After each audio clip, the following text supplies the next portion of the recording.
Hello and welcome back, everyone. This is 11.3. Today we're going to discuss the roles of lords and ladies, sometimes also referred to vassals.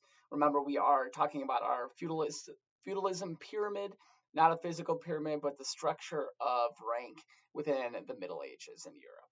All right, so the bell work is on the board, so make sure you jot that down. I could describe the role of lords and ladies. Okay, so we're going to talk about the difference between lords and ladies and what roles they play in the Middle Ages, and also the role that a castle kind of plays within the Middle Ages as well throughout feudalistic Europe. All right, so again, the bell work is on the board. Make sure you get that down because we are going to go ahead and get started. All right, so let's first start with the lords. The lords are ranked directly below monarchs in our feudalistic pyramid, right? So, as we talked about in 11.1 and 11.2, that the lords are received fiefs from the kings or the monarchs to have a piece of the land for them to manage. All right, so I made the analogy of just like a square, to make it as simple as possible, where the lord will be renting one of the squares from the monarchs, and from there they will be managing the land, and they'll have their own knights, they'll have their own peasants or serfs working the land as well. They are considered a member of nobility. Nobility is someone that has power in the ancient era, the power in politics specifically. So we'll make nobility. Nobility is going to be our key word. Nobility is going to be our key word, as the lords and ladies are part of the nobility. Making them have some role in decision making in the Middle Ages. All right, so most of our lords and ladies lived in manors. The As the years passed during feudalism, the bigger and bigger these manors got.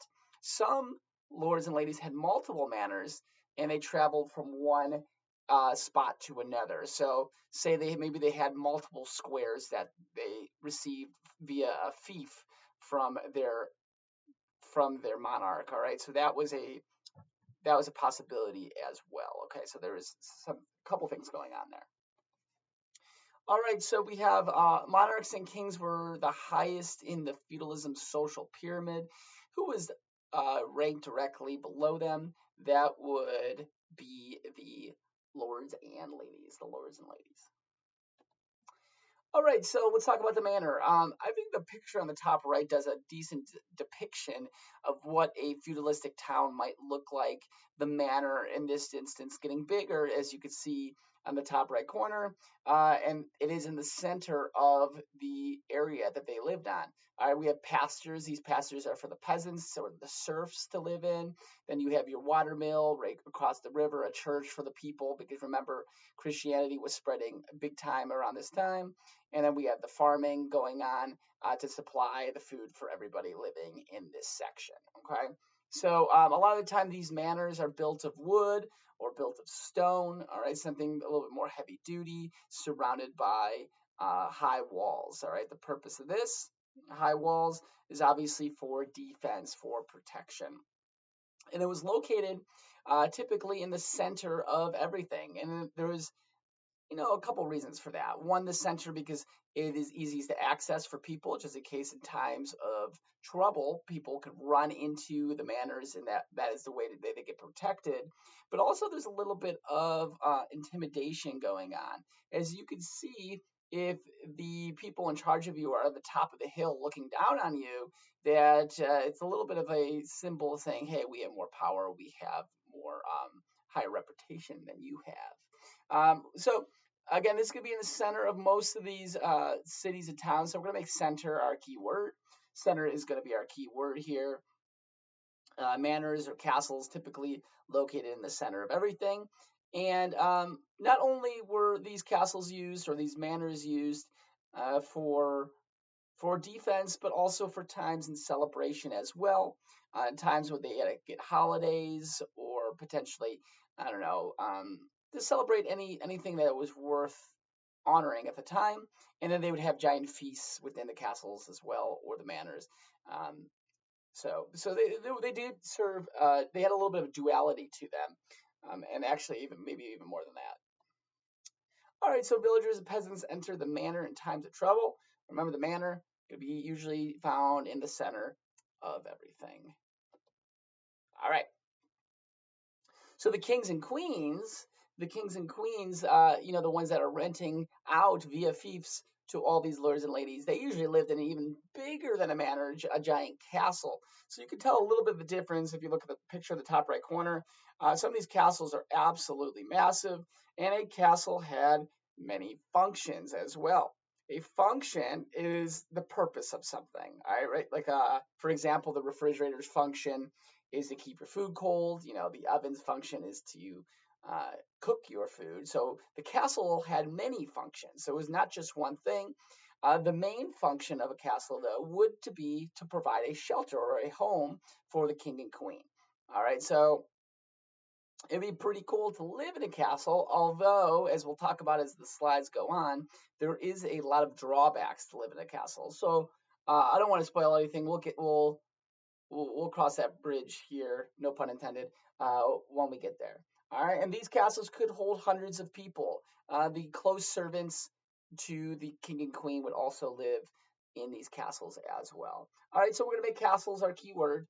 Castles is going to be our keyword. These castles served as a home as its main function, but as we go through the slides, we're going to talk about other potential functions as well. A castle had many functions, including being a home. A refrigerator's function is to keep food cold. Use function in a sentence. All right, so my computer is functioning correctly. That means it is doing its job. It is working the way it should. All right, so moving on to another function of a castle. Yeah, a castle was important for military defense. All right, so again, if a group of outsiders come in for attack, whether it be the Vikings, whether it be the Magyars, or just random groups throughout Europe, there were plenty of them. People would retreat into these castles, which usually typically included strong walls, moats going around a castle, which a moat is almost like a man-made river that surrounded the castle. So there's another element there, right? So you have to cross the water. You have to climb these walls. There is usually a drawbridge or a gate that would open and close manually. So they would determine who could come in and who could come out, and obviously those gates would be raised if there was ever any outsiders trying to invade or attack. Okay. Again, these castles, just like the manors, typically located in the center of the land, and it was a reminder of the hierarchy of the pyramid. So, what a hierarchy means is uh, it's artificial. It's made up. There's so whoever has the most power, quote unquote, will be the higher up in the hierarchy, meaning they were more important than everyone else. All right, that's what they want you to make you think. So we're gonna make hierarchy our keyword. Hierarchy is going to be our keyword. It's the castle being in the center and the biggest building is a reminder to the people that the king and queen are at the top of the hierarchy. So hierarchy is going to be our keyword. And as years passed, all right, from 1,000 to 1,100 to 1,200, as the years pass, the castles get bigger and bigger over time, simply because, just like everything else in life, everyone tries to out duel each other. People want to be like, no, I have the best. No, I have the best. That's just the natural course of life. People comparing each other to others in the castles would then get bigger and bigger and bigger because people are trying to have the biggest castle around. It's as simple as that. All right, so we talked a little bit about lords, and then we kind of went into manors and castles, but we're going to also still talk about ladies, and we're also going to talk about the downsides of castles as well. So there's still more to come as the next level of the hierarchy still needs to be established. Okay, so let's talk about some responsibilities between the lords and ladies. First, we'll start with the lords. The lords manage the land and the laborers. The laborers being the people working, the serfs, the peasants, the people that actually did the physical work were getting managed by the lords. The lords would make sure everything was getting done the right way. The lords were also in charge of protection at times of war. So there would be times where the lords and their knights would actually be called into battle. And if they were ever called into battle, then the ladies would take over the duties of the lords. All right, so they would step in their absence, and sometimes they would be gone for quite a while. Some lords would have to act as judges. So, say a crime was committed in the land that they were renting, well, that it was them that were in charge of determining who committed what crime and what the punishment potentially could be. All right. Were they qualified for these distinctions? No, not necessarily. And they often acted out of their own self interest, all right, which did obviously complicate things as well.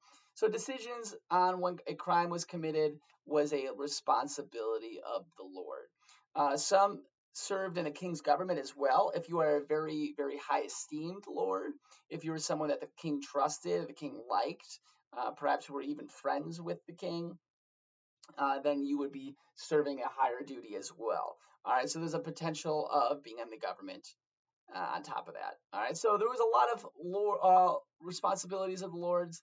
One of them we'll make our keyword judges, as that's one of the biggest responsibilities of the lords. So judges is going to be our keyword here. Judges, our keyword. Name at least one job of the Lord. We just mentioned judges, but also managing the land, the laborers, potentially going to fight, potential roles in the government, all sorts of jobs of the Lord's. Okay, so that kind of shifts gears us towards the ladies, all right? So some noble ladies also had their own fiefs. Some ladies were in charge of their own squares of land and their own pieces of Europe, but that wasn't the common practice. The common practice was the ladies would be the husbands of the Lord, and they would have their own responsibilities, a decent amount of responsibilities, but they would look a little bit different than what the lords actually had. Some of the responsibilities would be raising and training their kids, and sometimes the children of others as well, other lords and ladies sent to them if they were particularly good at it. Ladies also uh, would be in charge of medicine. Okay, so if someone got sick, typically the ladies would be the ones that would be trying to heal them back to health. Injuries, they would deal with injuries as well. So the roles of ladies actually were pretty broad. Uh, Sometimes it would be managing multiple households at once as well. So from there was a life of luxury going on as well. It wasn't all just work, as the ladies, since they were had a little bit more power, they were able to have some free time, unlike the common person of ancient, or I should say, of middle-aged Europe. They enjoyed things like hunting, like feasting. They had the luxury of having a lot of food, dancing potentially, reading ancient works. Um, Also, the game of chess. The game of chess has made its way into Europe at this point, discovered in the India area, even 400 or 500 years before the Middle Ages. So, one of the oldest games, and practically the same game that we know of today. Only like one or two rule changes all the way into modern times, which is crazy. And also sewing. Sewing is a common practice as well for the ladies. Okay. So we're going to use managed as our keyword. Managed. The ladies had to manage a lot of the territory, manage a lot of different responsibilities, juggle a couple things. So I think it would safe to say managed to be our keyword. Managed. All right, ladies played chess for fun. Do you know how to play? It is a really, really intricate game, infinite possibilities. I'm still addicted to it today. It's a good time. And lastly, here, I told you we would circle back on our manors, our castles, the places that would look like it would be a great time to actually live in. But unfortunately, there was a lot of drawbacks. So, despite it being the coolest looking place around, these castles, these manors, they weren't necessarily comfortable. And we can get into the details of this. So, one of the biggest downfalls of a castle is the heat. All right, so Europe kind of has the same temperature, but depending on where you are in Europe, they have similar temperatures here as we do in Northeast Ohio. So you'll have cold winters, you'll have hot summers. Well, keep in mind there is no heating system. All right, so there is no central heat. It's going to be freezing in the wintertime, absolutely cold. So what they would have to do is they'd have to heat their rooms and their giant castles by candles and fire. So you'd have open fires going at all times, which risked, catching things on fire. All right, so there was always that risk of safety. So typically it was gloomy inside. It was uh, hollow inside. It was cold. It wasn't a space that felt comfortable at any point. The hygiene was very low. All right. There was people that would take baths in the castle, but that would usually save for the king and queen, or others didn't shower, didn't bathe very often. People carried fleas. People carried lice. There was mice everywhere in these castles. And these mice would be carrying diseases and things like that and easily being spread from one person to another. The bathroom, there was no walls. There would just be lines of holes to use the bathroom. So it's not like there was any privacy.